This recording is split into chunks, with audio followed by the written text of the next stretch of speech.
Hidlanadigan odamga dorisi bormi?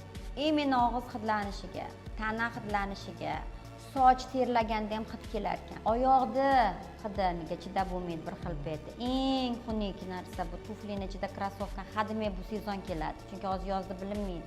Ana u hidlarga albatta siz shirkamel bilan bir oy davomida siz xulba bilan noni sirop ichasiz. Qarang. Tripala sirop ham vasha ichak oshqozonga ishlab beryapti-yu, a noni esa u umuman zo'r shikarniy preparat. Chunki antioksidant hisobiga ketyapti u. Demak, zahar chiqaryapti deydi. Shuning uchun men aytaman, noni siropi, ayniqsa shirkamel, xulba birga ishlaganda sizdagi tanadagi hidlar bormi, og'izdagi hidlar bormi, chochni ichidagi hidlar bormi, salniy железа bitta, qo'ltig'imizdagi, oyog'imizdagi hamma hidlardan qutulasizlar. Bu qancha vaqt degan savol ham tug'iladi.